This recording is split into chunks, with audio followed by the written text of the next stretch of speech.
Greetings. Welcome back to another episode of Herb of the Week. I'm your host, Kyle Denton, and with me today is a guest, James Frosh of Family Fungi. I met James. James, we met almost a year ago to the day. I think it was to the day or something like that at a festival in Missouri. And we were vending our booths next to each other as God would have it. Put our families right next to each other for a full weekend. So I got to know his family. Our wives got to become friends. His kids were playing with mine and napping, and just got to know the family business in a really nice way, in a festival setting, in a family setting. And even as the sun went down and we closed down our booths, James and I hung out for some nice conversations. And since we met, we speak frequently. And I really appreciate James's commitment to knowing himself, his dedication as a holistic homesteader, improving the energy and the chi of his land, of the land that he stewards, and providing food for which his family is growing and raising and processing and preserving. And James has been a mentor to me as I dip my toes little by little into understanding the principles of law and some bigger ideas. My relationship with James as a friend has given me a lot of reflection on parenting, running a business with integrity and a mission. And I just call on James as a general source of Sagittarian philosophical wisdom. So I have so many interesting conversations with this man. And I invited him today to talk here about an item in his field of expertise, and that is the herb of the week, the Reishi mushroom. James Frosh, welcome to the show, brother. Thank you very much, Kyle. That is very flattering. I look to you as a source of wisdom because your expertise in herbalism does not stop at a structure, function, materialistic reductionism of these allies for our health, but rather you bring it to to the spiritual and to but you have a great way of weaving that into an understandable way for people to digest, that the physical comes is that it's preceded by the spiritual. And so you have to take these energetics into account. And a lot of times whenever you can seed someone's consciousness with the spiritual aspect of it before going into the physical, it can help them at a certain level of their understanding of why they're using the medicine that they're using at the time that they're using it. And that has been something that's been very helpful for our family in learning from you and listening to your Herb of the Week podcast, and Elise's also in your Foundations of Herbalism course, which I get a lot of insight from as well. And yeah, our business is mostly centered around gourmet edible and medicinal mushrooms. We make extractions with the medicinal mushrooms, and we sell the extracts, tinctures at our local farmers market, and we also sell those online at our online store, familyfungi.net. But our bread and butter at this moment really is the edible mushrooms and educating people about the benefits of using mushrooms as medicine, and not just looking at them from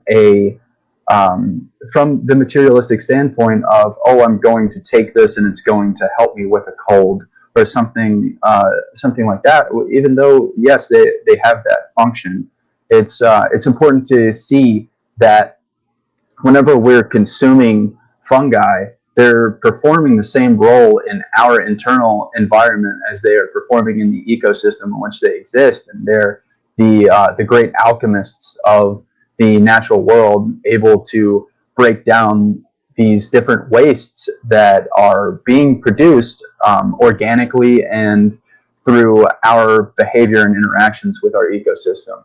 And so for people that are looking to clean up their internal environment, I suggest eating mushrooms and just consuming oyster mushrooms. Oyster mushrooms are fantastic just for cleaning up our internal environment. And so it's very it's a very humble mushroom, but I do like to tell people about it because it's something that is pretty widely available for foraging. And since there is an increased interest in using in growing mushrooms for profitability, there are a lot more available. And so I encourage people to go to their local farmers markets and to support your local communities so that these people can grow. Like, I'm one of those people that is dependent on the folks within 20 miles of our farm to support the work that we're doing, because for us this isn't about money. I just get to do something that I love, and it happens to pay for the different costs of our business, but it also helps us to develop and have time to develop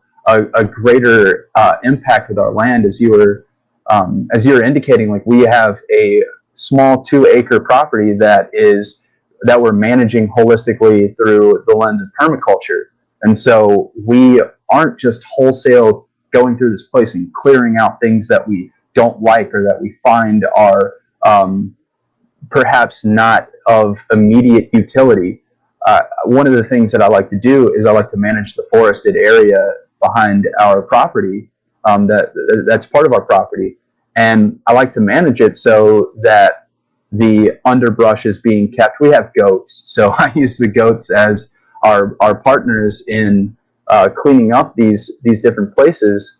And this land all across our nation has been abused through neglect and through these extractive mindsets that tend to come over into herbalism. I've seen that a lot with the reductionism, that people are looking for an immediate response. They want a pill. They want something that's simple. And I've got nothing against capsules and encapsulating supplements, but people are looking for a material solution to a spiritual problem. And so our business on the outside is a mushroom business, but on the inside really is a work to get people to see a deeper impact with the beings that we're coexisting with, and to steward the land, because we're not going to be here forever. And so I want to at least leave this place a little bit better and more productive, because this place truly can be the Garden of Eden. And I believe we are in Eden as much as we interact with this place to be that. But if we only see it as a place of resources, then we're only ever going to look at it as only what it can do for us, but not how we can labor and serve this place as well. Because our labor, regardless, is going to be a part of our existence here. We have to labor. And so I encourage people to get out and start to learn your land. There's actually a really great YouTube channel called Learn Your Land. It's a man in Pennsylvania, and he speaks a lot about medicinal aspects, spiritual and energetic aspects of plants. And he also teaches people about trees, tree identification, form a relationship with a tree. I have a pine tree that anytime I have a chicken die, I'll go place this chicken at the feet of this enormous pine tree. And it's a token of recognition of the cycle of life that we're a part of. And conifers have that symbolism of eternal vigilance, eternal life, remaining green even in the darkness of winter. And so for me, it's a very spiritual journey to be just growing some mushrooms, man. Awesome, dude. Thanks, man. Now, there's so much that you said there that I just think that you hit the nail on the head with how much I appreciate your approach to the holistic view of work. And as you were mentioning labor, we just got done with Labor Day, and I think that there's been a spell that's been put upon at least us in this country about the labor being of service to an American idea of industry. But what you are claiming or reclaiming or teaching us as well to reclaim is that it's more about service. It's about service to each other, service to our family, service to the land, and that what we put in to our landscape is synonymous in many ways to what we're putting into our internal landscape as well. And the mushrooms are a great reminder of that. That as you were saying, being remediators of the land and having that same sort of, this is a signature as well, signature of the mushrooms being remediators of toxins, heavy metals, all kinds of whatever name you want to give the stuff that our body doesn't necessarily want to have in it, or return it to a state of Eden within. So that's beautiful, man. Thank you. I really, I'm sorry, go ahead. No, you go ahead. Go ahead. Yeah, I really enjoy that that perspective, because we always get told from a young age, or most of us get told from a young age, you are what you eat. And then at some point in our culture, it seems to be, or in American culture, not necessarily all of Western culture, but in American culture, that seems to, we seem to go into a deep slumber and forgetfulness. And I really enjoyed the notes that you sent me about this, so we could have some points to touch on, because a lot of it harkens to older ways of thinking and being, and Oriental ways of thinking and being, because the Oriental philosophy is not that we're separate, but that we are, but necessarily that we're separating ourselves. Like, we're not.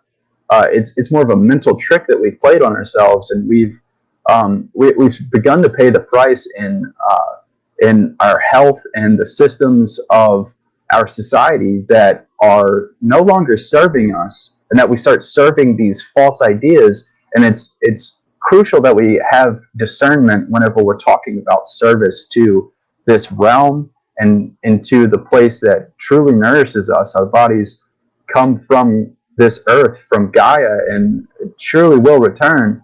And a lot of modernity seems to rebel against that natural fact, but we are not going to make nature submit to us. And so if we actually submit and are of service, then we can find that eternal nature that we're reminded of through the pines, through the conifers, through the perennials that come back year on year. And this is one of the reasons I love to work with permaculture and perennial plants, is that they show you that even so, we are experiencing a very dry year here, and Louisiana is typically a very wet climate, and we're seeing in our landscape the things that we have put in place, like small swales and berms, and places that we have used our spent mushroom substrate, are thriving compared to anything else that we look at that is very dry and does not have a lot of organic matter through the extractive nature that people have used this land for. And we're beginning to see the ways in which just a little bit of service and a little bit of dedication for a few short years pays many dividends. And so to think that it's a monumental task is not true. It is a big task to set up a food forest that's really productive. The saying is the best time to plant a tree is 10 years ago. The second best time is today. And so starting to have that sort of mindset that action for the future is better than self-serving action for immediate gratification. And a lot of people have started to utilize immediate gratification for their health and wellness, and in so doing have truly injured themselves, whether it manifests immediately or a few years down the line. And some people have no mind for their health and their wellness, and they're just here for a good time. And I can understand that. Pleasure is an innate part of being here. You'll eat a nice cold crisp cucumber and it's enjoyable. Maybe some people don't like cucumbers. That's okay. But the enjoyability, you don't have to desire that. It just comes with the territory. But there are people that are desiring desire. They're desiring the pleasure just for the desire of it. And then when they're left with nothing but the fading taste in their mouth and the fleeting moments that will always elude us, they find their own suffering, which was in the attachment to the ideas that they were desiring, instead of just having a really good cucumber, man.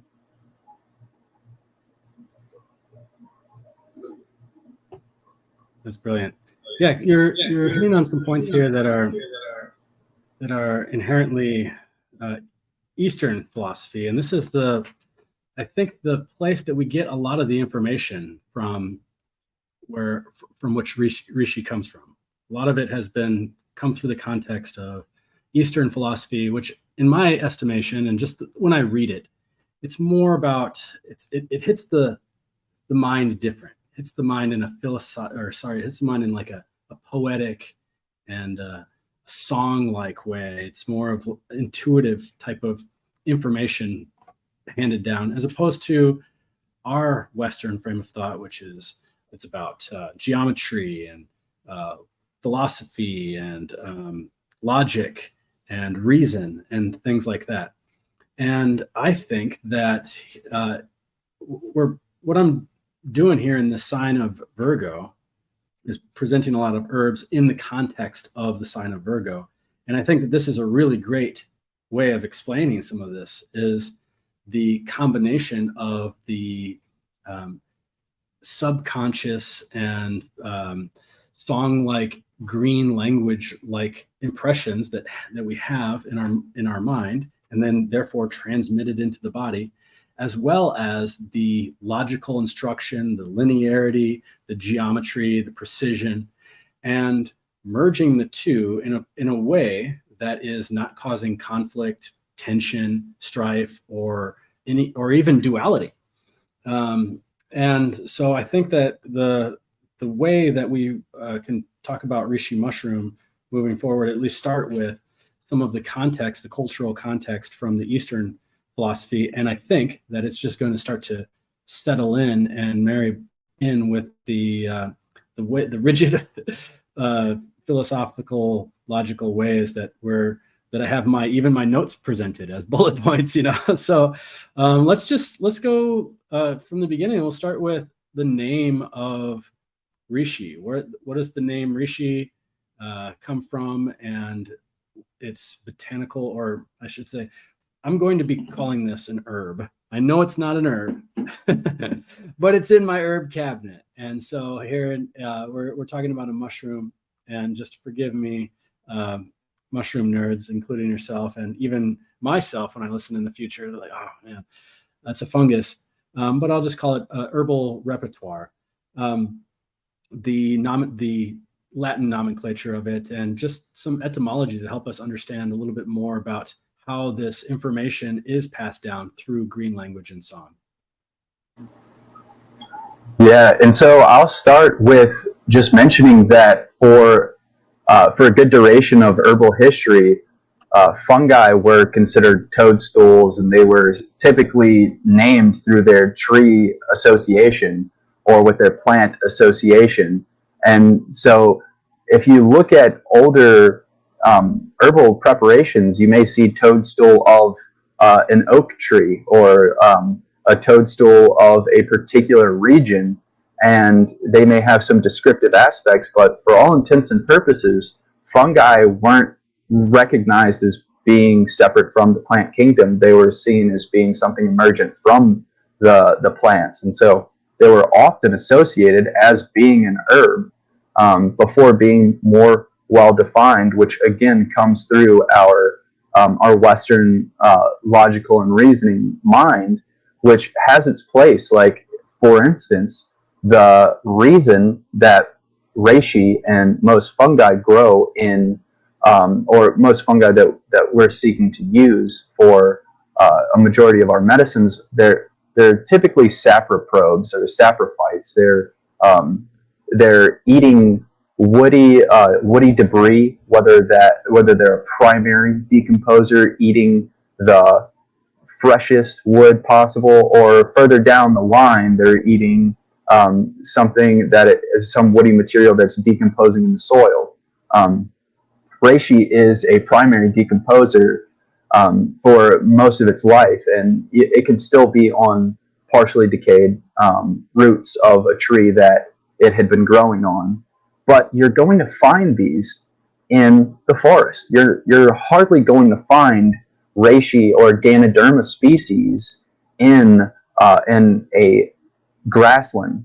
And so there are grassland species, and they typically like to break down cellulistic fibers, whereas most of these mushrooms that are growing in forests like to break down ligninous fibers, which are more dense and require a more complex array of enzymes to break down the material.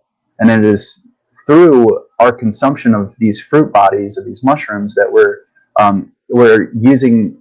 extracting these enzymes and these different compounds that the mushroom is having to get as nutrition from the source, whether it is a tree or whether it is something in the grasslands.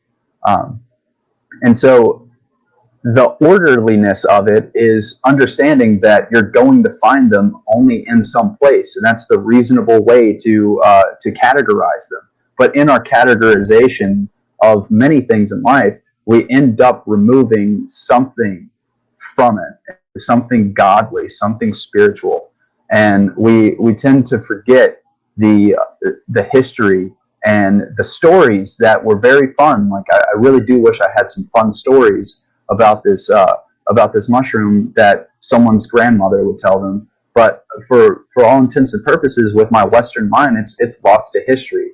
Now I would probably need to travel to Asia to be able to gain the insight of stories that would say, at this time of the year, you gather this mushroom from this particular region so that we can use it for the healing of our mental, spiritual body first, because that is how a lot of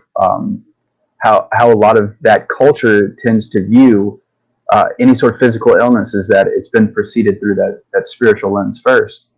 And so with the etymological roots of Ganoderma is Greek, and Gano is describing the sheen or the shiny lacquered look of the mushroom whenever it's fresh, and dermis meaning skin, and so it's a shiny skinned mushroom. It has a wonderful lacquered cap.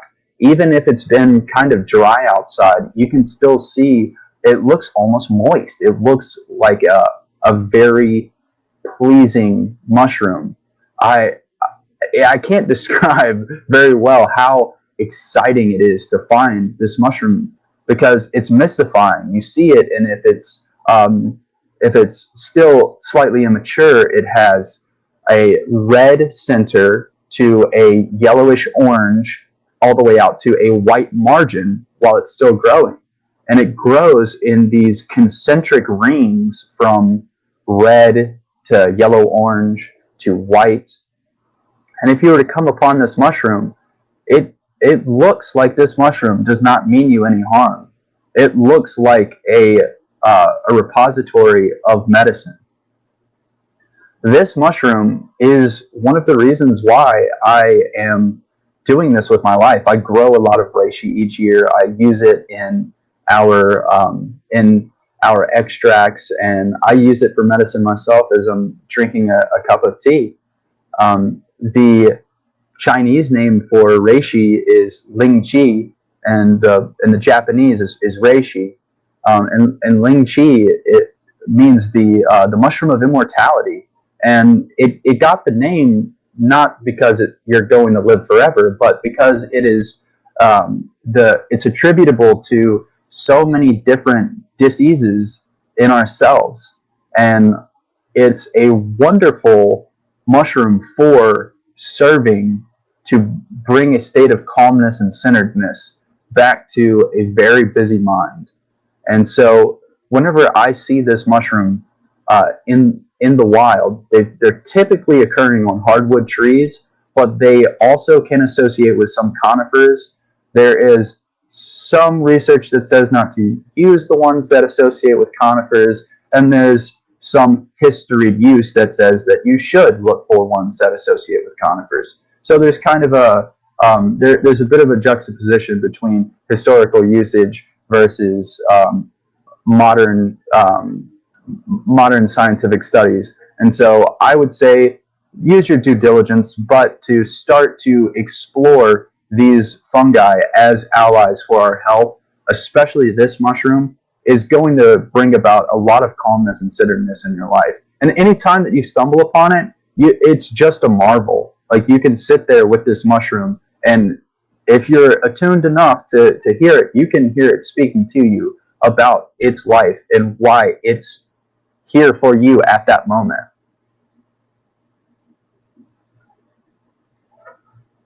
So the ones that we have growing here in my local region, we have the Ganoderma suge, or suga, which is the hemlock reishi that you were mentioning. That's one that grows on a conifer. And when I see that one in the woods, it just stops me in my tracks. Here's another reason too that I really love finding this one, is because when you're in the hemlocks, you are in old growth typically where I am in my part of the country. So there's little hemlocks here and there, but when you're in a place where you could find some reishi mushroom, you will be already immersed in this bigger contextual setting of the old story. And that the mushroom isn't just telling you necessarily its story, like, I've been here for 4 months. It's telling you that story that it's transmuted and pulled into its fibers and pulled into its cellulose and pulled into its polysaccharides and all of the things that mushroom apparently can provide to our material body, but not just through our material means of getting the story, but also to the non-physical way of learning about the story. And so being present in the woods. And then the other one, which is kind of littered around in some of the older growth around here as well, but even in like the shrubby new forested stuff, we'll find the Ganoderma applanatum. And this one is really, really common near us. And it doesn't have that same shine and sheen. And I have this one right here is a reishi that you grew. So it's got that nice, I think this is the lucidum. And, but the Ganoderma, yeah, okay, there we go. Nice. But the Ganoderma applanatum, I like calling this one cocoa reishi. And the reason why is because when it's time to harvest it, it's got what looks like cocoa powder all over the top. It's never that shiny, but it is after it's been spored. So what's really cool, what I learned about it is, I'm like, okay, I'm seeing it in the wild out there. Look at this one. It's a honker. And so what's going on is how is the top getting covered with a bunch of cocoa and spores? I'm looking up the tree. There's nothing up there. I'm looking above it. All the mushrooms are below it. Well, there's, from what I've learned, and feel free to jump in here, there's an electrical magnetic current that is almost mimicking or entirely mimicking that same toroidal pattern that we have all around our heart and everything else in this realm. And that as it releases, it has some sort of magnetic body that pulls the spores back up on top too. So you got any thoughts on that? Yeah. The spores have an electrostatic charge that are attracted to the to the surface, to the top surface of the mushroom. And a lot of farms in Asia will actually farm fruit bodies specifically for the spores. The spores are used for their triterpene content, which has very potent anti-inflammatory benefits as well as antihistamine benefits, and they're extremely bitter, and that's one of the key identifiers for really good reishi medicine, is that it has that really intense bitterness to it. Like this tea is that I'm drinking, it's very bitter, and it's calling for me to have a sip of water in between, and not to just slam it down, but to just go ahead and enjoy it. Um, and so the electrostatic attraction, you can look at it from the evolutionary mindset that it's beneficial that they get placed up higher so that they can be dispersed through the wind or through animals, or specifically beetles are very good for spreading the fungi around, because the beetle will come to feast on the mushroom, and then the beetle will go look for a home in a tree. And so, boom, bam, bingo, it's planting the mushroom as it's going. I'm not very well studied on specific beetles that do that, but I have observed it just from being in the woods foraging for these and coming across them and just seeing them eaten and riddled. A good little tip for folks that are already maybe well aware of this mushroom and using it for medicine is that whenever you harvest it, either tincture it right away fresh, or I would say to dehydrate it, pour side up, so upside down in the sun, to allow for a further synthesis of vitamin D2, so that you add some more of that medicinal value to that mushroom, and then finish dehydrating it either in a low temperature oven with a wooden spoon to crack it open, or in a dehydrator, and then put it in the freezer. Because if you leave it on the shelf and it's wild harvested, you're most likely going to have larvae in the mushroom, and if they're out long enough at a good temperature for that larvae to hatch, they'll hatch and they'll start eating your mushrooms. So if you put them in the freezer, it keeps them dormant. Tincturing them is fine. This has been used for thousands of years, for over 2 millennia of recorded use. So that's just one way that you can preserve your harvest if you are not able to use it right away. Maybe you don't like using alcohol tinctures and you want to use it for teas. That's totally fine. Just as a word to the wise, just put it in the freezer so you can preserve your harvest a little bit if you're not going to make it into some sort of preparation right away.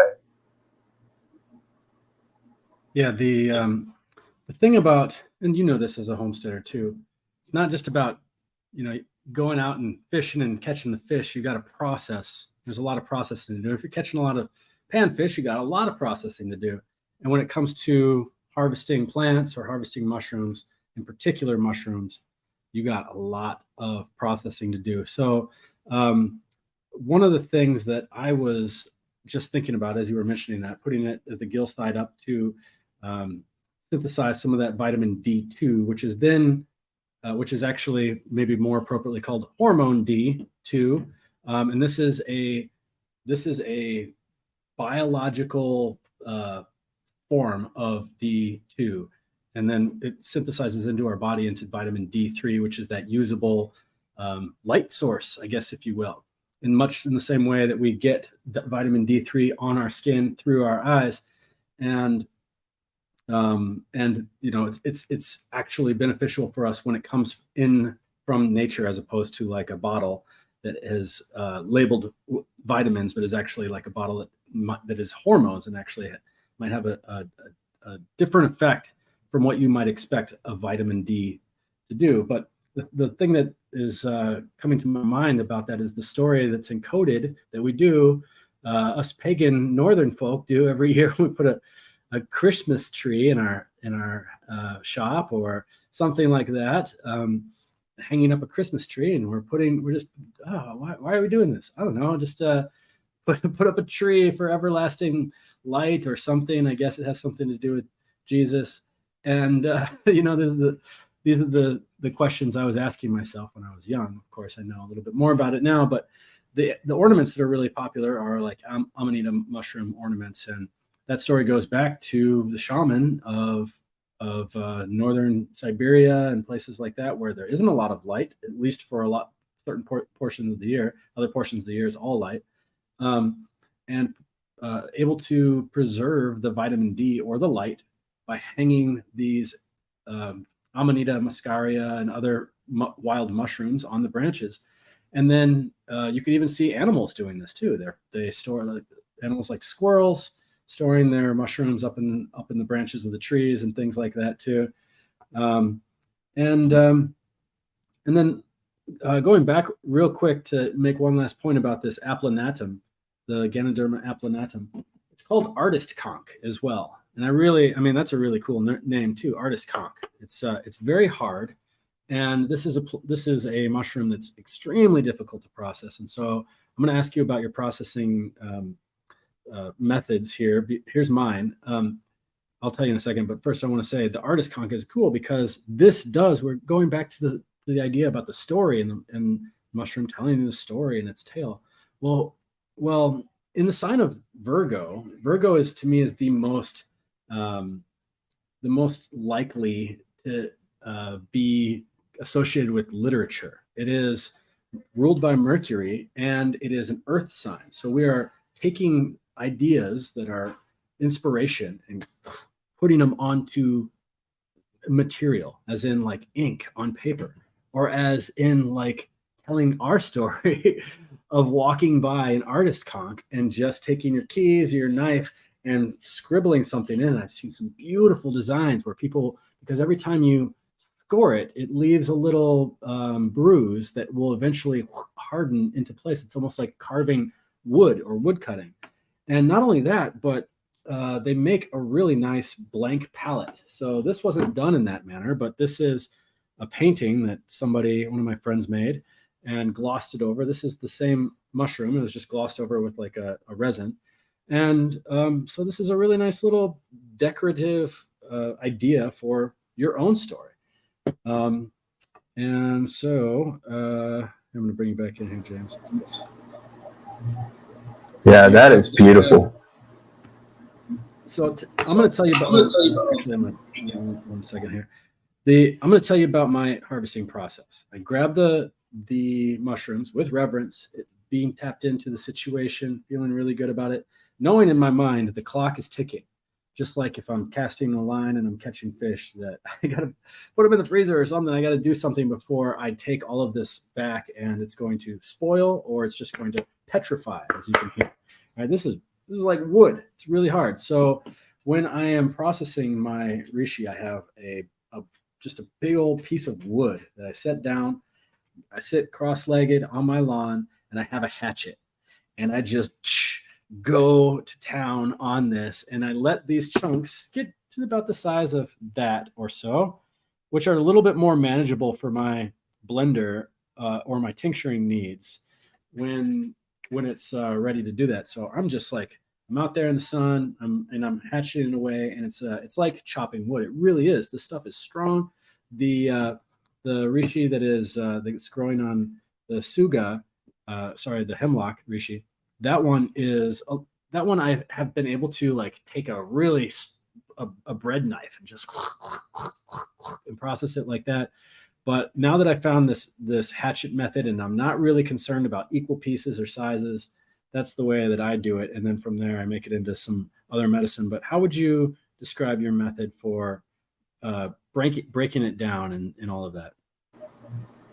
Yeah, so I try to slice it fresh, because even if you have, so we have Ganoderma sessile, and I also grow Ganoderma lucidum, and I grow Ganoderma multipilium, which makes a bunch of beautiful antler reishi.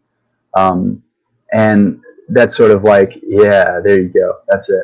And that one is actually a sessile that was deprived of oxygen, so it was in a high CO2 environment, and so it starts making those long stalks, trying to reach up and look for the oxygen before it starts to fan out and make those beautiful conchs or those beautiful caps.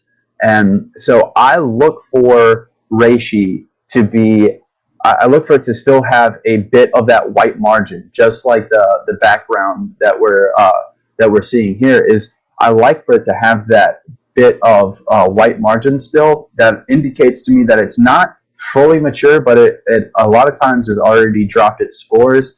And for the most part, even if it has not, reishi are a perennial mushroom. So even if you are finding it just in one spot, a lot of times I've found that I've already passed over many mature reishi that have, for the most part, deliquesced or started to be broken down by beetles and other fungi. There are other fungi that like to break down reishi, but they like for reishi to do the work first of breaking down the wood, and then these fungi like to break down reishi to again return those nutrients back into the system. Nothing's lost, nothing's gained. It's just ephemeral expressions. And so with reishi, whenever I'm harvesting it, I look for, if I'm growing it, I let it mature all the way to sporulation, and then I will harvest it. That way, so it has produced a lot of spores. It already has those spores still locked up inside, but whenever they start to release, is whenever I like to harvest them, whenever I'm growing them. If I'm harvesting them in the wild, they are still alive. This is how I'm able to, or any cultivator is able to take that mushroom and bring it into a setting where you can culture it or clone it. And so you're making a genetically identical clone to continue that genetic line.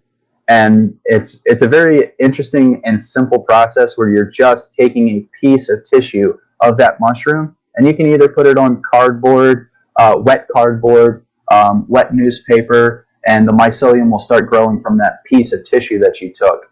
And then you can put that into a final fruiting substrate that's just hardwood sawdust, what they want to eat. Or the way that I do it is a little bit more advanced in using a petri dish that's nutrified with specifically what that mushroom is looking for. So sometimes I'll put hardwood sawdust in my agar mixture so that the lignins from the sawdust are extracted into the agar as I'm cooking it to sterilize it, and then the mushroom is more apt to grow a little bit more rapidly. So whenever I harvest it, I can usually chop it up with scissors. I mean, I say chop it up. I mean, I'm like really cranking, and you get a sore hand. But I like to cut it. Sometimes I will just leave it whole and then dehydrate it in the sun, and then finish it in the dehydrator to make sure that all of the moisture has been taken out. However, if you cut it up while it's still fresh and expose more surface area, you have more area for that mushroom to start synthesizing that vitamin D, that natural hormone. And this is an essential hormone, an essential vitamin. It's considered a pro-hormone, but really, for all intents and purposes, it functions the same. It's the same thing. The mushroom's still alive even after you chop it up. That tissue is still living. So whenever you cut it up and then put it in the sun to dehydrate, you're exposing more surface area to make more vitamin D. I have been warned by some cultivators that mushrooms like shiitake should not be left in the sun for longer than 30 minutes or an hour because they can accumulate toxic levels of vitamin D. I'm not certain that is true, but it is a warning that I have gotten. But I like to dry all of my mushrooms regardless, because all mushrooms produce ergosterol, and which is vitamin D2, and they're all going to produce this cholesterol bound prohormone that we can use to supplement ourselves. So oyster mushrooms, put them in the sun, then go put them in your frying pan. 10 minutes, it'll increase it significantly, more so than not doing it at all. But I do like to process them fresh. I've not had to resort to the hatchet method, but I have had to use a meat cleaver, so I'm still there. And yeah, it's better to do it fresh because the tissue is still soft. With artist conch, it is notoriously dense, so that one may be something that you're just going to have to use some real brute force and just gumption, some grit.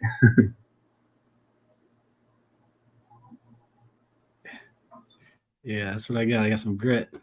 Let's we've kind of hinted by now at some of the medicinal applications of reishi, and I'm seeing, at least in my experience, and correct me if I'm wrong here, but pretty much all of them they have, as you know, we have different species, and they pretty much all function interchangeably inside, you know, a person. And maybe we could play with the nuance of what tree it's growing on, what cultural context it is, maybe the time of year that it was harvested, or the conditions, or all of these types of ideas. But for all intents and purposes, we could say that that all of the reishi mushrooms have virtually similar qualities. Would you agree? Yeah, I would say that for the most part, they all have similar qualities, and the biggest indicator for the difference in the species in their in whatever particular compounds you're looking for, polysaccharides, terpenoids, it's going to be basically based on the substrate that they're growing on, the tree that they're growing on, what they're emerging from. There are some there's some interesting species of Ganoderma that are considered a pest species because they're growing on a commercial crop like palms. So there's Ganoderma zonatum, and that is a palm tree a decomposer. And so for an industry that is bound and profits from selling palm oil, it's seen as a nuisance. And so I would say it's important to look for the organic label on your palm oil if you choose to fly with palm oil, because it could have some fungicides that are being used to combat this mushroom. But frankly, I think that the mushroom's doing its job, which is keeping a monocultured crop in check. And so, that can we can kind of get in the weeds a little bit there. But with the substrate or the tree that the mushroom is growing on, it's going to have a large impact, as well as the bioregion. Like I tell people, it's important. I really am passionate about promoting mushrooms that are grown in the United States, because it is in Asia. It's very industrialized in farming mushrooms. That a lot of these places that are growing have mushroom farms where they're growing right outside of a highly industrialized city, and there is a lot of pollution from power plants, from exhaust from vehicles. And mushrooms are great at cleaning up the environment, but we do not need to be consuming fruit bodies from mushrooms that are coming from these environments. We're trying to utilize these mushrooms to heal ourselves, but because of the industry that has emerged, and also is a part of the cultural usage in Asia, there are some not so holistic practices, and a lot of people that look to get involved in using and making their own medicines can jump the gun and just buy something for a price point rather than buy something for quality. So I tell people to investigate your farms that you're getting your mushrooms from. If you can't get in touch with someone to ask them where the source is, I would just say continue looking elsewhere, because there are a lot of USDA organic certified products that are imported, and a lot of people do not know that they could be imported and still be considered organic through the USDA, because they think US, it's here. No, that's not true. And that is a very important thing for people to understand.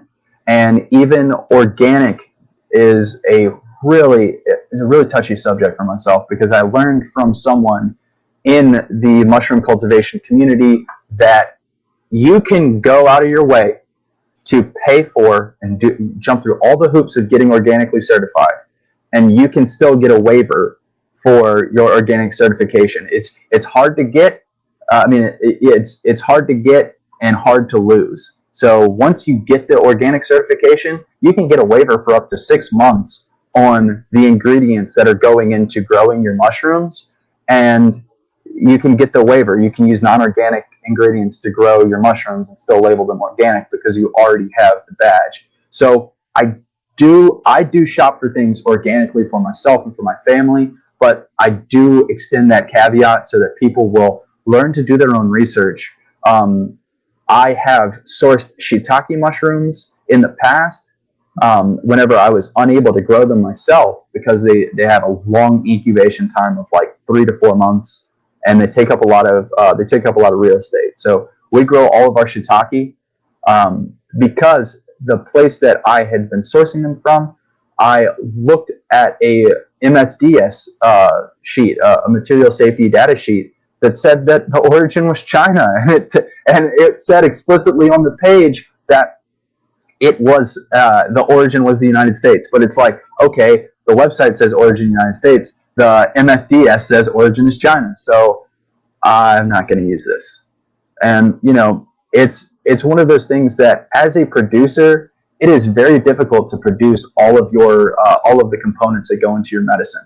And so you have to do your diligence to source them well, call the companies and call them on it. Like I called this one company, KOS, and they were like, yeah, we grow all of our stuff we source all of our stuff from farms that grow in the United States. And I was like, okay, because you say on the label, made in the U.S., and I don't know if made in the U.S. means that you buy the product in and then you make it in the United States, which is a loophole that can be used, or if these are mushrooms that are grown in the United States, because there's a little bit more stringency that I've seen in cultivators.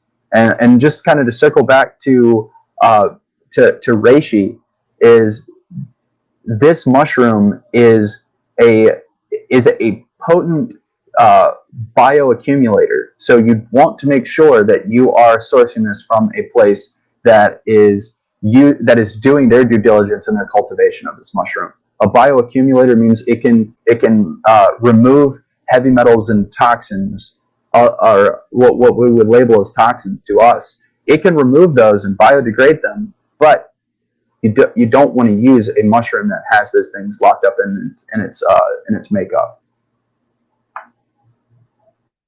Yeah, super local. See, this isn't about fear. It's not about saying, well, you can't trust your labels anymore, and you always have to be afraid of what you consume. It's just a better way of understanding is that the future is through this hyper local systems, going down to the farmer's market and finding a family like Family Fungi growing their mushrooms, and they could tell you about them. They could tell you the stories. Go into the woods and learn how to process these mushrooms, and be with the mushrooms and let them tell you the stories. Be with the stories of the land itself. And because here's the story with the corrupt, currency system of commerce, is that it's just going to get further and further and further and further away from nature. And we see that. Okay, there it is. Now we're going in this other direction and making these systems more and more local for the benefit of our own local sphere and for the benefit of our body as well. Bringing mushrooms that have accumulated heavy metals and toxins, or just knowing that is a capability, is very hopeful for people who have a concern about these chemicals that are being spilled, or these mines, or all kinds of plants and production and means of working with metals and byproducts of petrochemicals and stuff like that. There are a lot of answers with learning about mushrooms. But thank you so much for mentioning that, about how we want to watch out for that crossover being something that these mushrooms will thrive off of, and also being sold back to us at wholesale for our own destruction, and watching out for that. And again, not doing it from a perspective of fear, but doing it from a perspective of health. And so let's get into the health. All right. So we could talk about I think it's really important first to have a big old foundation to cover the spiritual and greater implications of how mushrooms are so important for us and our evolution of our consciousness, and of just growing old with in a healthy way, learning more about ourselves and the Chinese ways of describing some of the essences and the movements of energy. This is something that I wanted to talk about too. So I'm drinking a cup of Reishi tea. You mentioned you are too. In mine, I got Reishi, and then this is on my herb shelf. I just had the one before it and the one after it. And I don't always do that, but I thought it was kind of fun today. And I always like doing that when I'm looking at the dictionary. I always like to look at the one before and the one after, because it actually helps give a little bit of context to the thing in the middle. And that's when in order of categorization. And of course, there's my Western philosophical categorized mind. But I'm really tuning in with the reishi here. So I got reishi, and on the other side, I got red clover. And it's pretty nice, marrying pretty well. And then on the other side, I got rooibos, and so that's really balancing out the flavor. The flavor of the reishi is bitter, and whenever we're tasting bitters, and James was mentioning this too, when you taste a little bit, it makes you salivate, but it makes you want something to quench not the flavor, but the feeling of dryness. And that's what I'm feeling right now. And that feeling of dryness, I would describe in myself as the movement of my energy from my periphery all the way back into my core for the purpose of cleaning out to my digestion, cleaning out my blood, cleaning out my spirit, and all of the ways that clean when we talk about clean. And so with that in mind, we have reishi mushroom as a medicine that is often regarded highly for its virtues in helping the liver, helping with allergies, helping with the lungs, oxygenate the blood, the kidneys. I would like to ask you about some of the more specific aspects in those things that I just mentioned. How would you describe, if somebody was asking you at your farmer's market stand about relating some of these in a more in the bigger sells points kind of way, where you can just make a case, but then they were standing around and they were saying, well, in which way does it help with your liver? In which way does it help with your allergies? Would you be able to help inform us from there? Yeah, so anytime that I'm communicating the benefits of reishi to someone, I'm firstly telling them about the anti-inflammatory compounds, the anti-inflammatory action of it. I see reishi as the sage's mushroom. It is a very calming and centering, as you're saying. It's pulling that energy from the peripheral back towards the center so that it can be balanced, cleansed, however that strikes the ear most. It's accomplishing that same pattern of bringing the energy to the center. You can get the visual of like a toroidal field, and just as we were describing with the spores, going out and then coming back in to the source, to the mushroom. It's the same. It's much the same with ourselves. Is whenever we're using this, where I tell people that it's very good for engaging your lymphatic system. Anytime I think about the liver, I think about the lymphatic system. I think about how we are moving this fluid system through our breathing primarily and our movement. These are the main things for doing that. And then you can also engage your lymphatic system with self-massage and some different herbs as well. Like we're describing with reishi, is that it's going to reduce that inflamed state, that state where things are, where fluid is being tightly constricted in an area. It may be due to an injury, so some people may find that this helps with arthritic pain. Some people may find that it helps with edema. And so it's helping to move that stagnation back to a processing center, your liver, your heart, the area where it needs to go through the liver first before being oxygenated by the lungs and then structured by the heart to be pushed back out to the periphery again. And so whenever I'm describing this to people, I'm describing it as being anti-inflammatory. And so a lot of that comes through the triterpenoid compounds and the terpenoid compounds that we find within reishi, and that's going to be signified through the bitterness, and that's going to be most well extracted through a solvent like alcohol. Those are going to be the best ways to extract that. You get a very large portion through a tea, and that is traditionally the way of using reishi is through making teas. But you're going to get a better extraction of it if you're using or making your own tincture. Whereas using it as a tea, you're going to be getting more of the polysaccharides, the large sugar compounds that also have anti-inflammatory effects for your gut, again for your liver, because the body is not separate systems that everyone's just it's not like the European Union where everyone's like an individual nation state with centralized currency. It's more like the entire realm has its own breath. The same wind that we are breathing right now is the same wind. It could not be any other way. And even if people would like to logically reduce that to no, you're in that room, he's in that room, and there's only so much air in that room, it can get absurd and nauseating. I also like to tell people about the antihistamine properties that also come from these different terpenoid compounds, because it's probably one of my favorite reasons for utilizing reishi. It's a very potent antihistamine.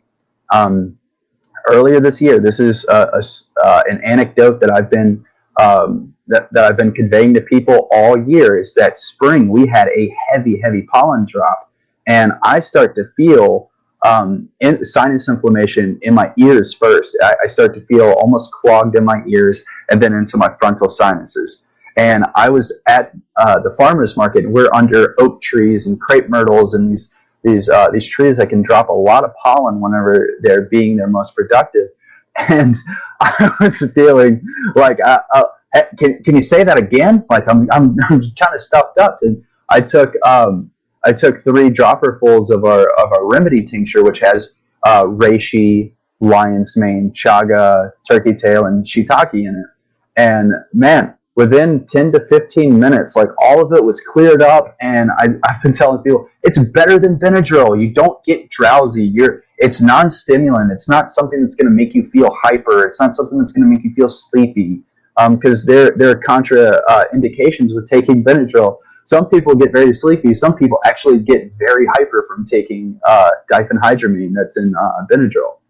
And so I like it for those for those anti-inflammatory and antihistamine effects. But then you can get down into the nitty-gritty, which is the tumor preventative and the cancer. I don't like to say cancer fighting, but more like cancer recognizing compounds. These are things that help your body to reestablish its connection with itself. A lot of people are looking at cancer as though it's a Space Invaders sort of scenario where something is coming out there in here and doing something to me. That's not it. Yes, there are environmental irritants and carcinogens that we can ingest, but who's doing the ingesting?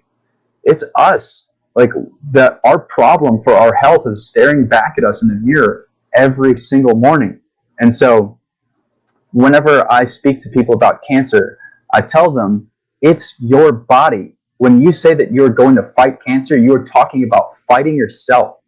Cancer is fundamentally, spiritually, a lack of self-recognition.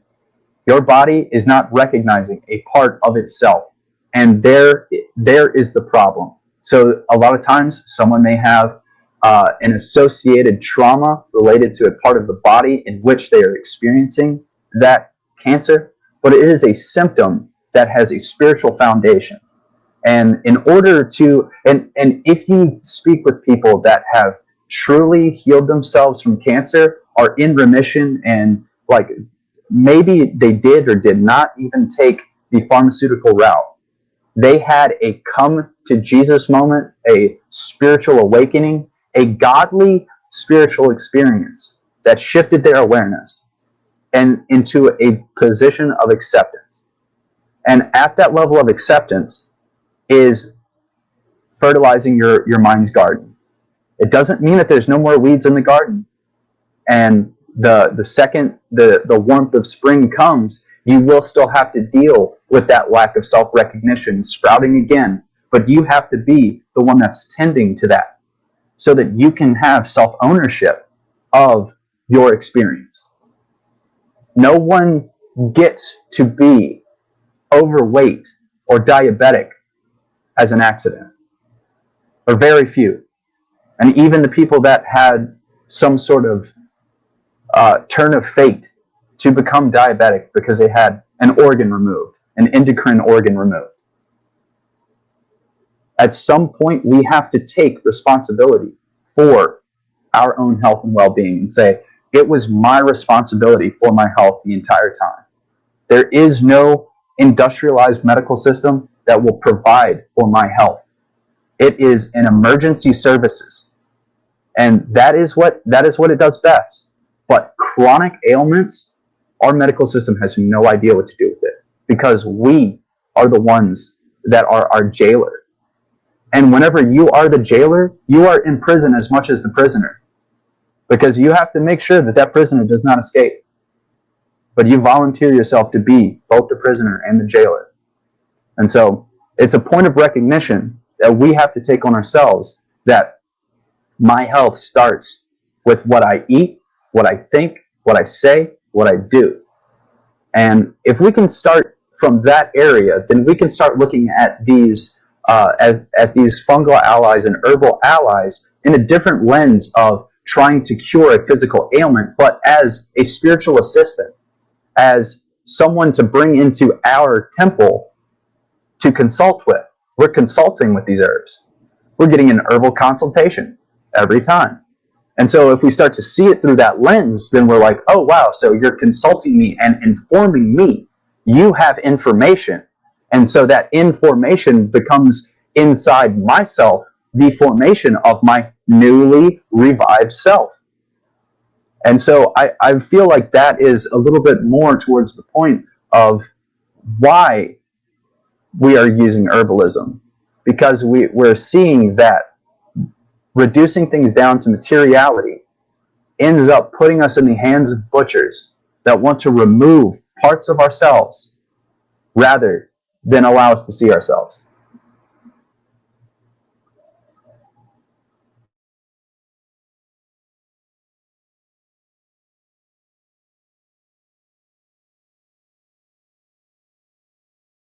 You're muted. Thanks, man. Brilliantly said it. Yeah, let's just talk for the materialists that are still with us here and need a little bit of encouragement in this department. We could tie it back. We could bring it back up here for you. And one of the things that I understand about the way that mushrooms work, and a lot of things in particular, is, I like to when I'm feeling ill.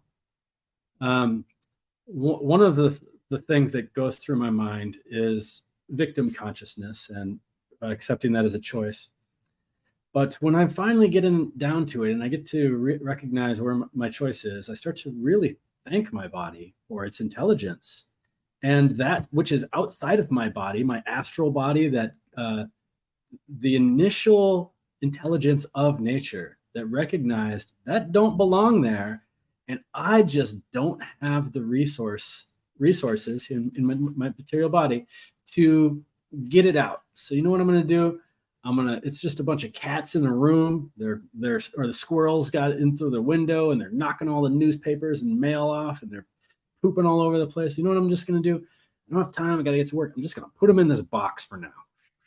Tape up that box. All right. So here's my box of squirrels. And this is something that's kind of like, in my mind, the way that our body sequesters things that it just doesn't want bouncing off all over the tissues and making a big mess, and metabolic form. So a lot of times that can be called a tumor. That could be called something that is replicating bigger. Oh, we got to get a bigger box. The squirrels are making babies in there. Okay, so it starts to replicate. Well, the way that I always try to explain the mushrooms from the material standpoint is my understanding that they are working on a mitochondria level to go down to, let's say, the breaker box that flipped off. It forgot how to do the apoptosis program cellular death. So there's a program that gets run and it says, okay, when we have enough resources, or when our body is got enough juice in the battery, then we're going to switch over and it's going to do this apoptosis idea. But we got to make sure that that's the case. So it provides a little bit more. And so what this is doing is it's going down to the circuit breaker and it's telling these cells to remember cellular death program, so that it takes apart the scaffolding and lays it out neatly and ties it up and puts it away properly, as opposed to just, exploding or cutting and dissecting and pulling things out. But yeah, the way that we were talking about, or the way that you were talking and mentioning, is really in line with my philosophy too, which is bringing that information in so we can form our, oh man, that was brilliant. So I have a story here about another like metaphysical aspect of the reishi mushroom. In Chinese medicine, it is known as a Shen tonic, Shen. And this is one of the three jewels in Chinese medicine. There's the qi, which is the movement of energy through the body, right? We could maybe tie that together with ether. And in like a Western frame of thought, the energy that is moving everything, and it's condensing and relaxing, dispersing. It condenses into its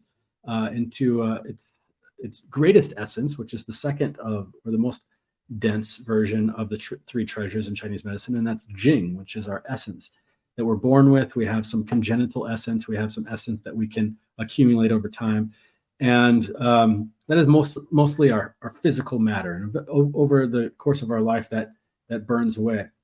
And then the most subtle of the three treasures is what's called Shin. And Shin resides in our heart. Qi moves all throughout our body. The Jing resides in the kidneys, and the Shin resides in the heart. And in Chinese medicine, Reishi is a valuable, prized Shin tonic. And to describe that better, this like spirit, the spiritual aspect that lives in the heart, I like to describe what it feels like when it's not there. And I experienced that yesterday. So yesterday I was out walking my dog, and just a scary situation happened. There was a confrontation with a ne'er-do-well, some sort of criminally minded fella, and it scared me. It put me into a state of fear, and it passed, and everything was fine. And I was thankful for my guardian angel being there, and I was thankful for nothing really more of that story to tell, other than my spirit I felt it. It left. It felt like it had left. It got scared. It scattered. That contented Zen feeling of being in the moment, in my body, my most subtle aspect of being in my heart, feeling joy, presence in my body. I would say Shin would be like spiritual fertility, greater creativity, something that is very connected to the higher self, was gone. And in that time, it, to me, in a lot of times when I see it, it breeds a type of insomnia and anxiety when that Shin is out of the body. It's scared to come back. So last night I stayed up late. I was just tossing and turning. I was thinking over in my mind about the situation. I was thinking over in my mind about my spiritual guides, but I couldn't put it past me. And then I realized, oh, I'm talking about Reishi tomorrow. I'm talking about a Shin tonic. And what I experienced right now is this lesson in Shin. And I was so right on the edge, on the vergo of sleep, that I couldn't bring myself out of bed to consume some Reishi just for this moment, because I knew that that's what I needed. So instead, thinking about my Shin being a subtle body, I decided I'm going to nourish it with my relationship with Reishi. And I just started meditating on it. And I focused that consciousness of Reishi right here in my heart. I imagined something like what's behind us right now. This spiraling Reishi blossoming, fruiting from out from a tree, decomposing, the seasons and seasons, all of this warm orange and earth tone energy, just feeling it in my heart. And the next thing I knew, I was waking up in the morning. And so I really felt that shin state. I knew it. It had returned based on just a relationship connection that I have with Reishi. But I really like to work with it in a physical manner as well for this type of cultivating this spiritual aspect. And so we would describe that maybe in passing as like it has a Zen feeling. It has a feeling that connects with your spirit. But that's how I would describe it specifically as a Shen tonic, which is extremely valuable in Chinese medicine because there's not a lot of remedies that are like that. Do you have anything to add about reishi and its way of cultivating a sense of just general well-being, or do you have any thoughts on that philosophical approach to Chinese medicine? Sorry, I'm trying to unmute. I got it. Yeah, man, totally. You're speaking towards some of the anxiolytic properties of reishi. Two of the best mushrooms for those properties, the anxiolytic or anxiety eliminating or reducing qualities, I would say are reishi and chaga. They're both very calming, centering, whereas reishi tends to have more of the spiritual calming. Chaga tends to have more of the earthy calming aspect, where I find that it's it's one of those things that it acts so subtly that you just kind of feel better, and you're like, I'm not really sure why I feel better, but I just feel better. Like it's very great for reducing cortisol if we're going to go to the materialist understanding of it. And I came into all of herbalism kind of through the back door through materialism, and my exploration deeper into spirituality led me into this undeniable reality of the interconnectivity that we have with these beings. And so, like I said before, I firmly view reishi as the sage's mushroom, as the calming voice of reason that is. It's not paternalistic or maternalistic. It's neither the father nor the mother, but it's just kind of like the old sage of the woods. It's the spirit of the calmness that exists, and that the whenever it's reducing anxiety, it's so subtle in the way that it acts. Like I said, it's kind of semantic that you're like, just feel better. And meditating on the qualities of reishi in preparations for our talk, I was thinking of how I've grown with this mushroom and the understanding of using it through the materialist, like we were talking about with cell apoptosis and basically triggering those tumorigenic or cancerous cells to self-destruct. Like, all right, guys, we're doing something that is not that is not for the greater health of the whole. So we're going to have to go ahead and call that quits right here, and our body will take that otherwise toxic material and still reutilize the good that's in it. Like, we're not just gonna piss away all the gold that was in there too. Like, there's still a ton of knowledge in that compartmentalization. Kind of a side tangent, one of my friends and I, whenever we take a mushroom journey, we call it decompartmentalization.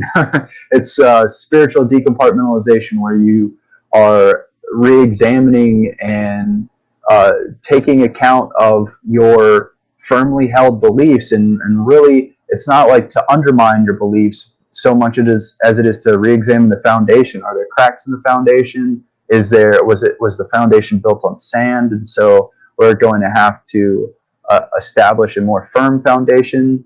And so I feel that reishi is one of those very gentle medicines, even in its very active properties in reducing inflammation, reducing having the antihistamine properties in and the anxiolytic properties. It's not very forceful. It's the way of the mushroom world, and that it's doing without doing. It's not having to.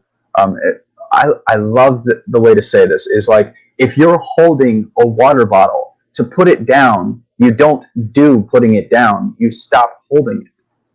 You're holding on to something, and to let go of it isn't an action of letting it go. It's stopping holding on. And a lot of our in our Western dialectic, we still see that dualism of, well, stopping is doing something, and in the Eastern tradition, it is actually non-doing. It's that you're not doing what you had been doing, what you had been putting your energy into. You're reclaiming that energy from that doing. And so a lot of times whenever I'm speaking to people that can hear the message, I tell them that we need to stop doing those things that are causing our energy leakages. Where are we creating short circuits within our field, whether that's within our body, within our spirit, within our relationships with others? We need to find that subtleness of where our energy is being misplaced, so that we can have a healthier relationship with ourselves, with the people in our lives, because it's very important to have boundaries. The boundary condition for the Reishi from the physical is that it is bound to the tree in which it exists. But it goes deeper than that. The mycelium permeates the tree. The spores of the reishi permeate the forest and are entering your lungs when you're in the presence of it. So we see that these boundaries are semi-permeable. They're allowed for certain things to pass through, but at a certain level, we have a condition where it's like, but we will not accept this. And so I feel that in people that are very neurotic and highly anxious, that this is something that is a very good ally for them, because it's not going to be forceful and making them stop the things that they're doing. They're just going to come to it naturally as a course of action.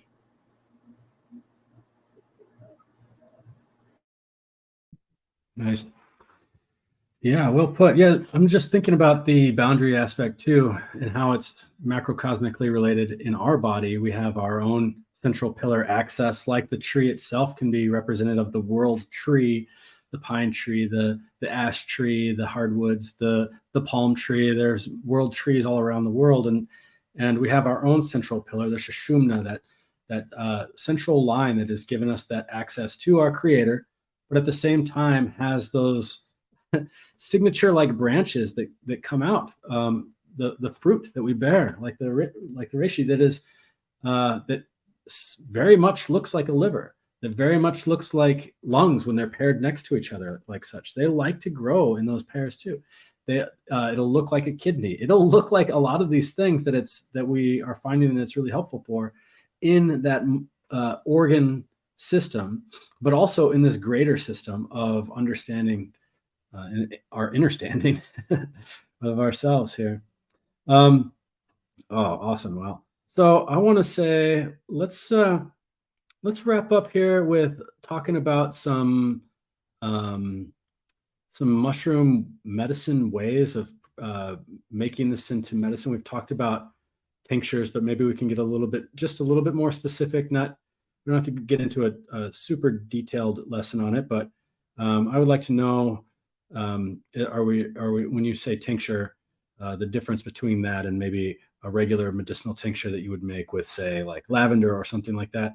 And I'm also interested in some other applications of the reishi. You mentioned at the top of this about using the mycelial blocks as a way of like using it as masonry for your biomass that is on your land in order to create landscape. So I love the idea of using, all of the parts of the buffalo, so to speak.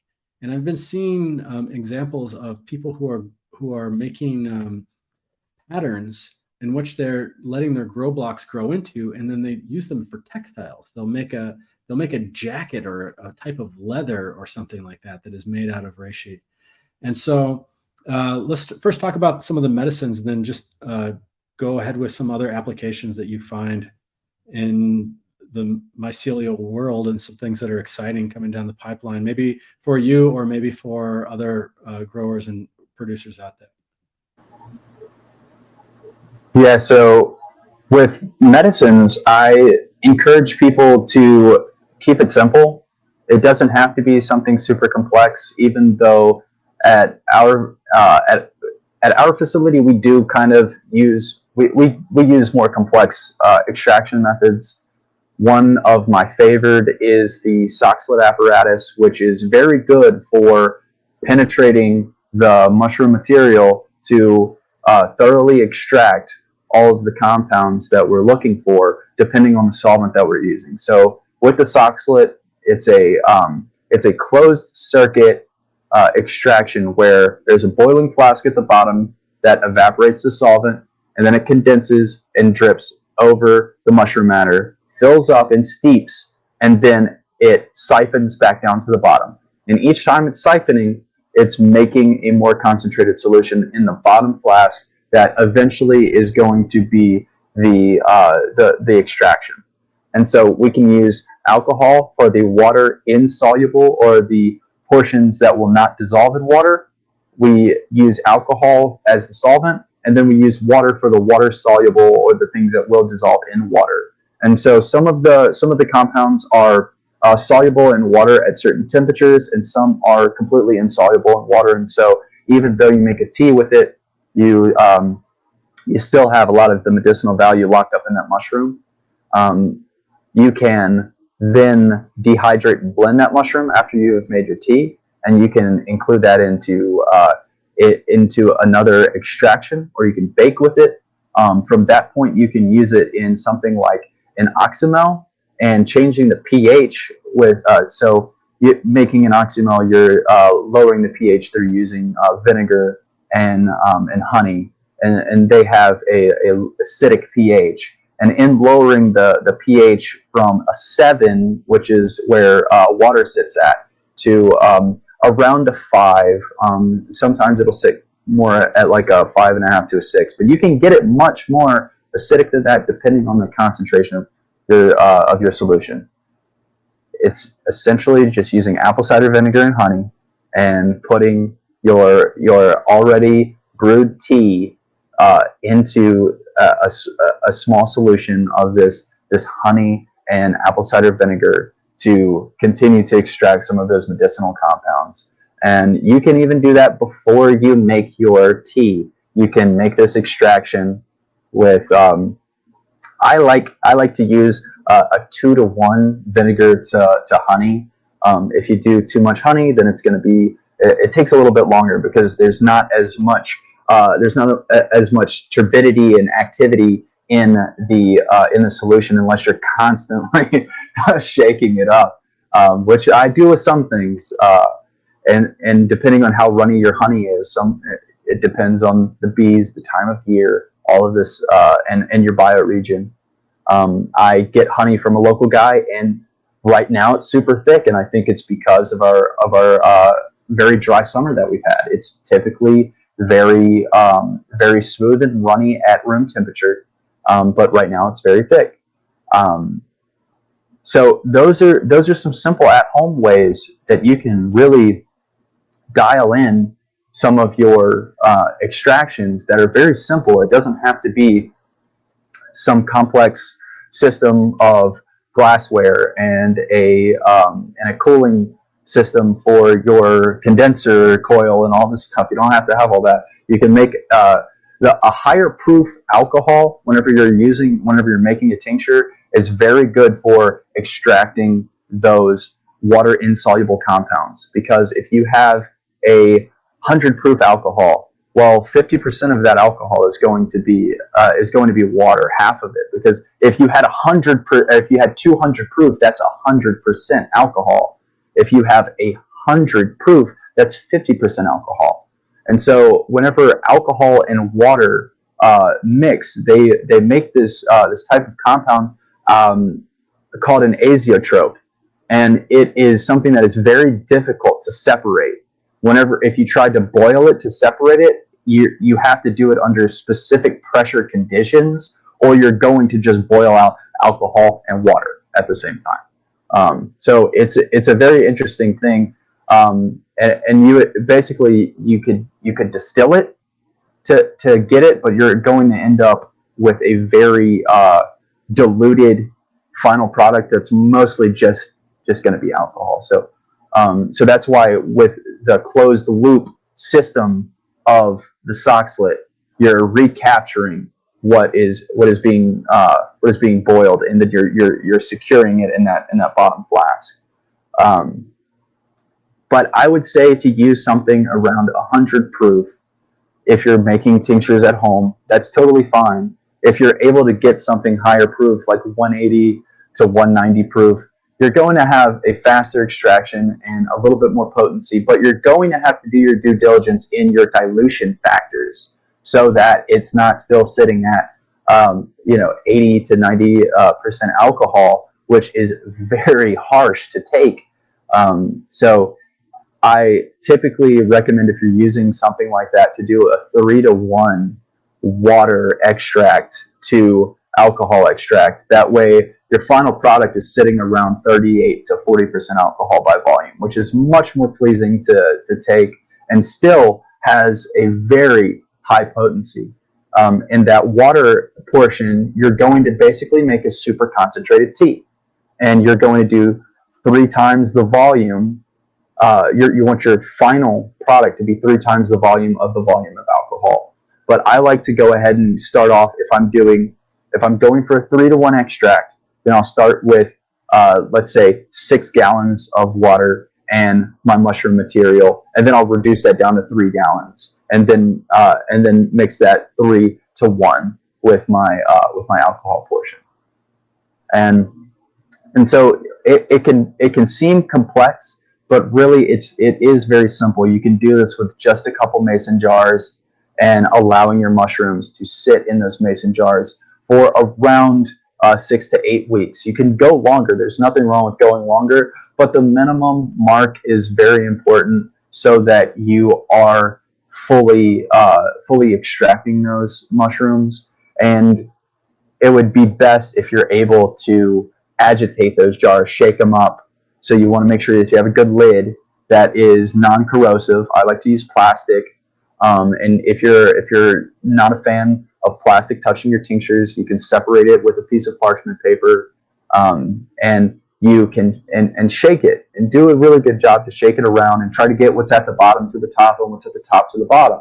That way you can get a good distribution of that solvent, and it's making good contact with the surface area of the mushrooms. If you have a blender, try to get something that's a top-down blender where the blades are at the bottom, and don't compact it too much. Don't just try to pack it in there. Do it in several stages. That way you can get a better grind for your mushrooms or your herbs. I've used a Ninja blender. Does not work as well as something that's top down with gravity and the mass of what you're blending up.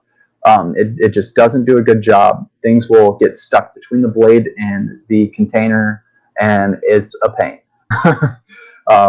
And I tend to find that you have more torque and more RPMs with something that is a top-down blades at the bottom. And so the better that you process it into a finer substance, the more surface area, the faster extraction, the greater potency of your final product. Give me some guidance here. Where do you want me to take this, or do you have an? Oh, sorry, I just muted you. I was thinking that's how I make mine too. I usually, I don't have a sock slit, but I do a 1-to-1 with percolation, and then I like to do the thing where you boil it down. I'm trying to get a 3-to-1 at the end there too. boiling it in the water after I do my initial alcohol extraction with some 95%. But have you ever? Here's another thing that I made too. I made upon a time I made knowing that the signature of the shiny skin, lucidim, shiny skin. I was thinking, wow, this would be a really good skin medicine. I know this will be. I know it is because it's a liver remedy and it's going to be internally reflecting the state of your internal health. Your skin does, but also externally. So I decided to make one time a reishi salve, or it was like a body butter kind of a thing, and I mixed it with tulsi, and that was a huge pain in the ass. That basically what I did was I did the boil. I did like a boil extraction first, and I wanted to get all of the water to be boiled off, but I had opened up all of those polysaccharides to be extracted into the oil solution. And so when it was just about burning the pan, I added my oil in, and then I cooked it again for a long time until all of that water was gone, and then I strained it. But it was awesome. It turned out it was one of the best salves and oil infusions I've ever made. So that was a really cool one too. But yeah, there's so many fun things to explore with reishi. I think one of the best ways that I really just like to, I mean, it can get really far out there. It can get really deep. We could talk about alchemical preparations and stuff like that too. We could talk about the mineral salts that are in it. But you know what is really easy is just taking a couple of slices of reishi, throwing it into your pot or your kettle. This is what I do at home. Put it into my kettle, and then every time I fill that up to boil some water for tea or coffee or something like that, I got it boiling again. It's just boiling again over and over and over. After a week or something like that, I toss those into the compost. Thank you very much. Now you're back to the earth where you belong. And I put a couple more in. So now every single time I'm making a cup of tea, it's infused with this long-standing infusion of reishi. And to me, that's like a very practical and easy way. And I don't ever worry, oh, I'm not getting all the medicine. I'm not getting all the triterpenes or the phytosterols or whatever. But I know that I am feeling good in the wintertime. And I would say that this is a really nice addition to your immune protocols, to your mental health protocols, to the feeling of just feeling good within yourself. And especially in the time of winter, when our body is triggered by the environment, it's triggered by just constant fight or flight state, maybe in certain areas of the country where you go outside and you just feel like, oh gosh, my body remembers that if the power goes down or something like that, it's going to have to survive. So having some reishi to just feel good about that and not be spending all of your energy in that fight or flight state. But yeah, and I just want to say I really love that because it's a very great addition to your prophylactic approach to your health, where we've kind of touched on it without directly addressing the adaptogenic qualities of this mushroom, where it isn't necessarily serving all of those benefits that we've listed for every person, whereas it may be serving you differently to your health, dependent on what your body is communicating with the mushroom that it needs.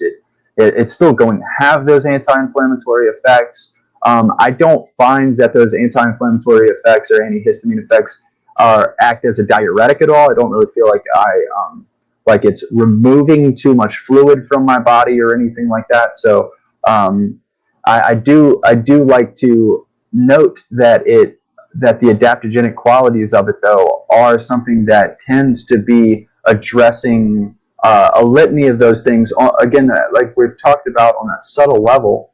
And so it is a potent medicine, but it seems to be the most potent for the person in their needs for that time as well.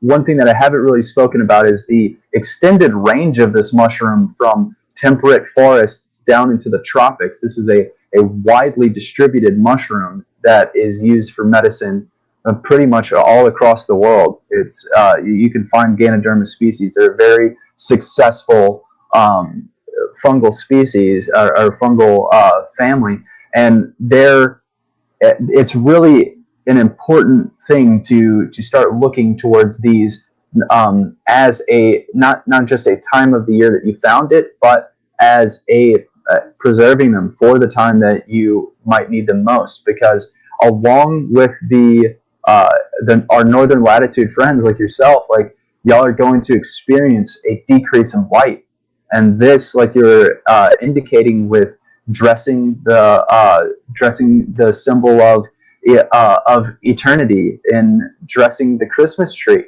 We are symbolically placing light back into our home as as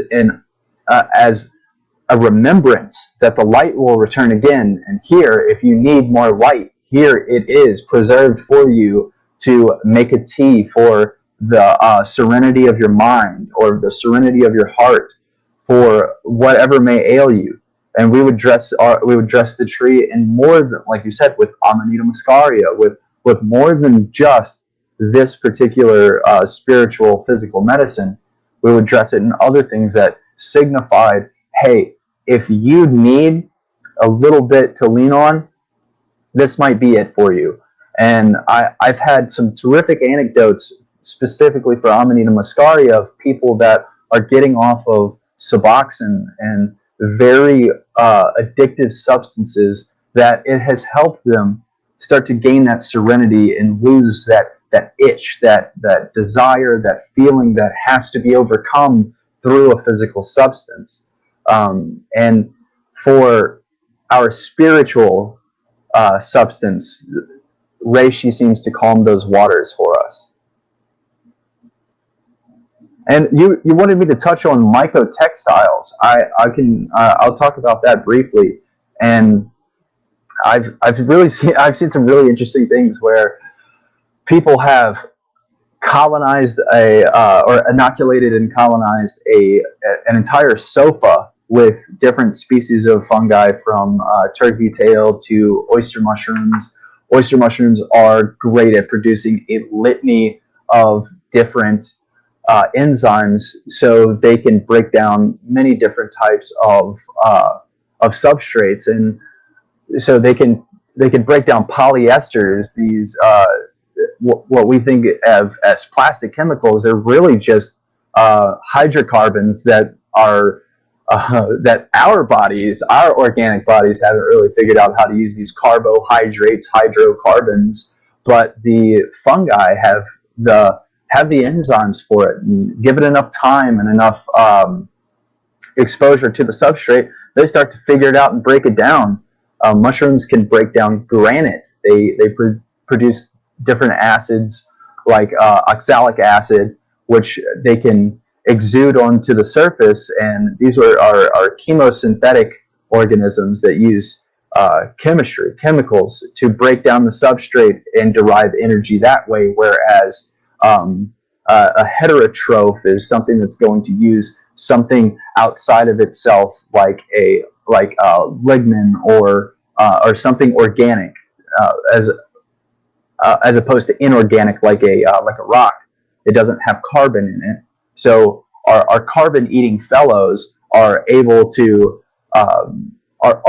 decompose them and structure themselves with however we have the material structured. So mycelium is very good at solving problems, and so we could, for instance, and this is something that people are demonstrating, you can make a 3D model and fill that model with a substrate, and then introduce a particular mushroom. Like reishi is popular because its mycelium is really tenacious. It's very leathery. It's really difficult to rip this stuff apart, and so it's very durable. And people are looking at it. I've seen someone make chairs out of reishi mycelium and hemp herds. So like the hemp fibers after the harvesting from making CBD, or who knows what else the herds are from, but they're using them in a mold. They may mold them around a chair and then grow the mycelium onto the chair, or they may make the mold first, fill the mold, and then fill the mold with the substrate like hemp curds, and then grow the mushroom on there.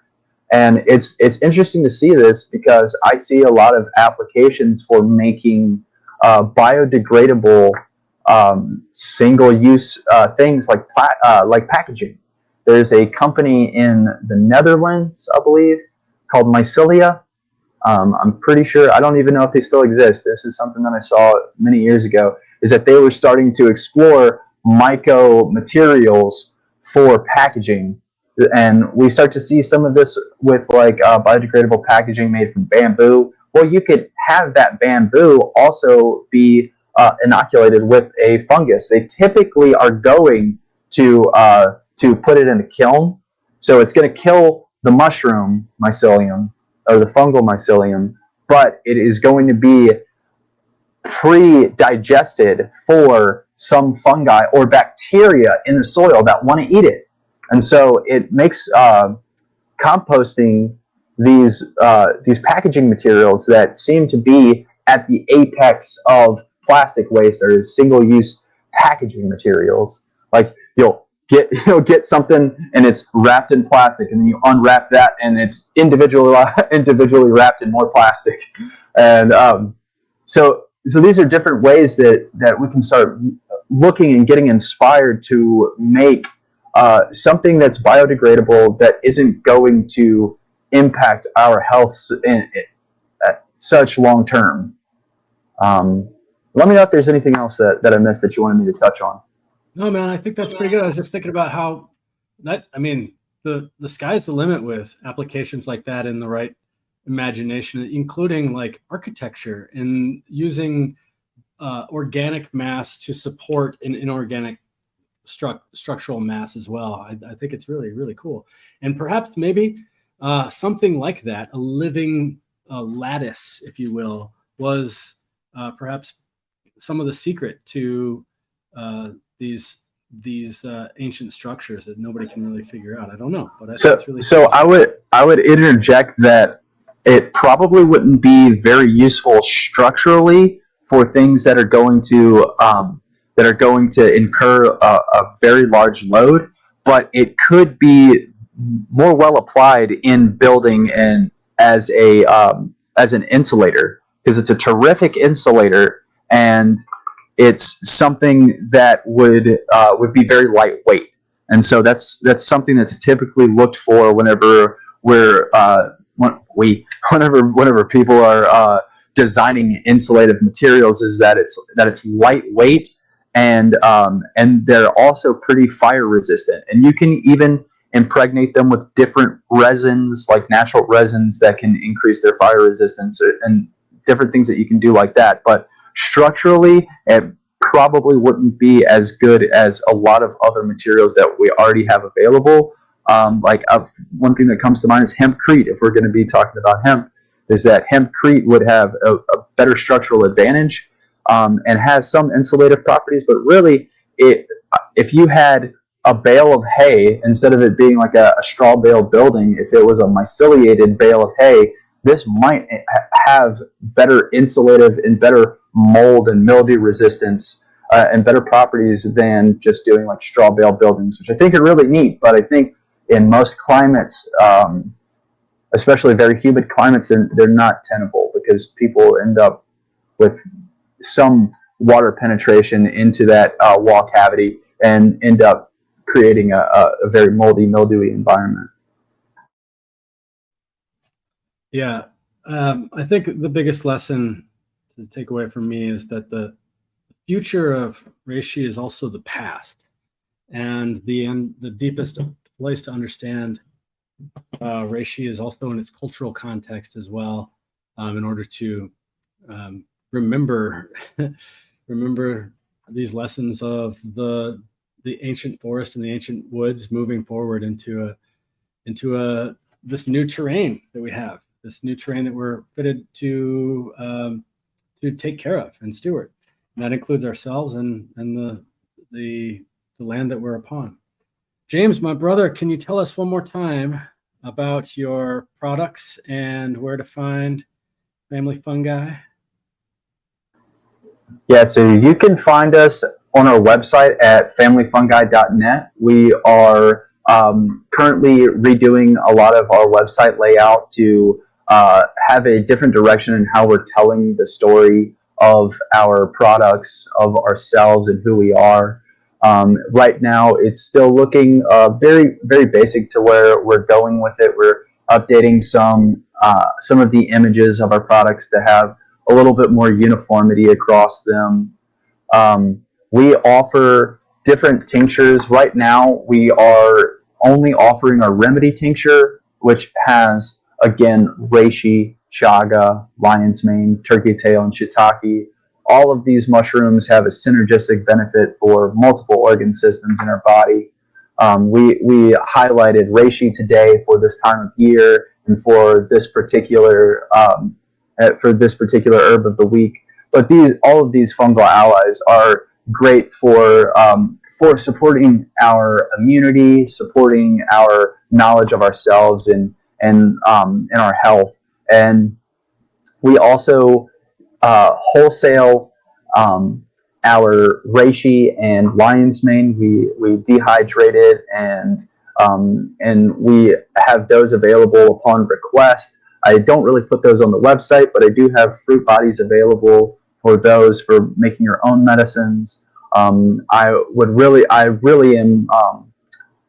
I'm excited to be able to offer that because this is something that I've wanted to shift our business towards is producing medicinal mushrooms. That way people can have them and have a greater availability of them, specifically U.S. grown and very mindfully cultivated mushrooms.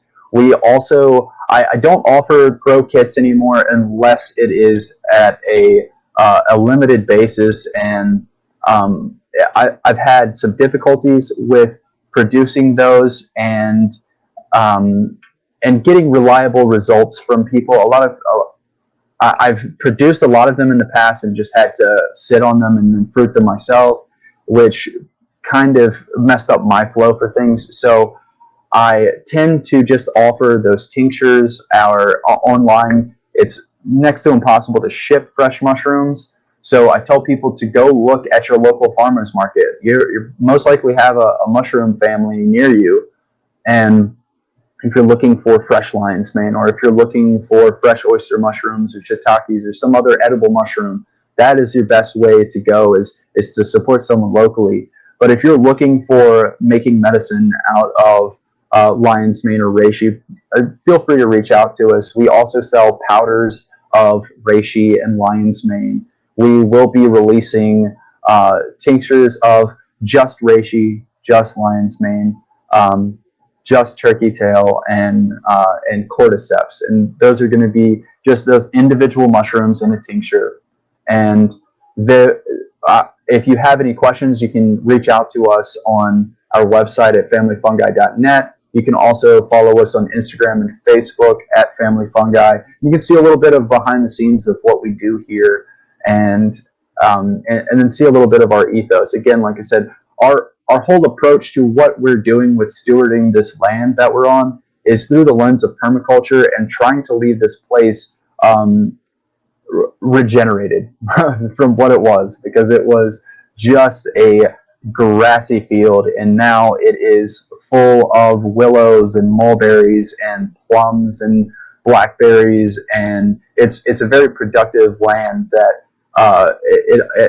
always has been, but someone started to sterilize to make it into just a lawn. And so we want to grow food and medicine in every nook and cranny, and we want to encourage people to start looking for food and medicine that they have available in their communities. Get out, learn your land, connect with people in your area that are doing the same. And it's more important than ever to reestablish our community connections so that we can have these agreements upon land use, upon resource use, and how we're going to move forward, so that we have these available in 30 years, and no one's going, oh, it's a shame that we messed up the ecosystem so much that this thing doesn't want to be here anymore because it's beautiful to have it here. It's like a piece. It's like an instrument missing from the orchestra, and you're like, I really, really miss that being part of it. Wow, very inspirational. Thank you so much. Thanks for all this wisdom in one little tiny mushroom that is so complex and beautiful, and all the wonderful things that it can do for our body, for our mind, for our spirit, for our soul, for our land, and for time, I guess, too. Thank you so much, James, and it's a pleasure to talk to you. And for all of y'all listening at the Herb of the Week, we'll see you next one. Ciao for now.